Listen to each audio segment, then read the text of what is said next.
Hello, everyone. We are here to discuss today about drinking alcohol.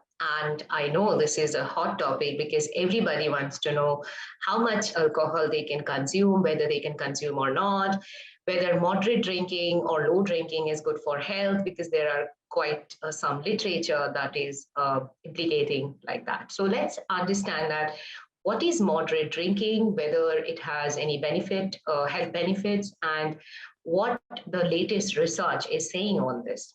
Now, moderate drinking has long been touted to carry health benefits, including promoting and preventing heart health. However, the word here, moderate, is tricky and often misinterpreted. As defined by the National Institute of Alcohol Abuse and Alcoholism, or NIAAA, moderate drinking involves consuming up to 4 alcoholic drinks per day for men and 3 drinks per day for women, or up to 14 drinks per week for men and 7 drinks per week for women.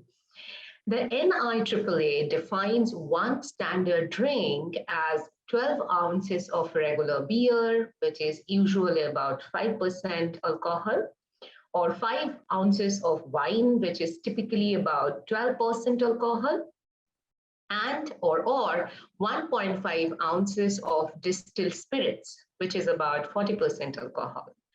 Now, here, most people do not really understand or know these definitions. So what they do, they end up binge drinking.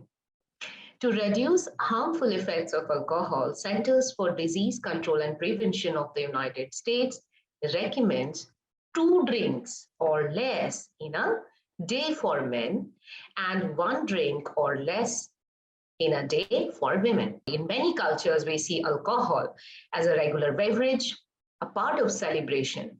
Studies have shown some benefits of alcohol when consumed within defined limits in the past. However, recent studies challenge these findings. Now, what is the science behind the benefit claim? A review and meta-analysis from 2011 went through 63 eligible studies and found moderate drinking was linked to positive changes in several cardiovascular markers, for example, improved high-density lipoprotein and adenopectin, but did not raise the level of triglyceride or total cholesterol. In a food frequency questionnaire-based Spanish study from 2014, moderate drinking was found to reduce the relative risk of mortality by 25%. Participants in this study consumed a Mediterranean diet that has already been proven to be one of the best diets that provide maximum health benefits. In this context, it's difficult to judge whether the lower mortality rate was due to the whole diet or the alcohol alone. Another United States study from 2018 showed that people who drank light to moderate amounts of alcohol were at a lower risk of mortality, and that the risk increased in adults who consumed a heavy amount of alcohol throughout the day. Few studies have shown that moderate drinking can improve mental health conditions as well.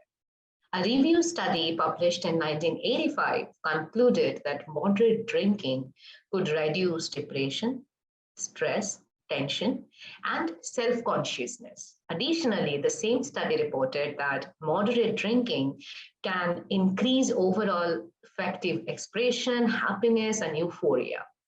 Recently, in 2020, a randomized control trial conducted in China found lower risk of depression among middle-aged adults who consumed alcohol moderately. The majority of these research findings that citing the benefits of moderate drinking is weak in nature due to the methodological flaws, since they rely mostly on self-reported drinking habits. What is the latest research suggesting today?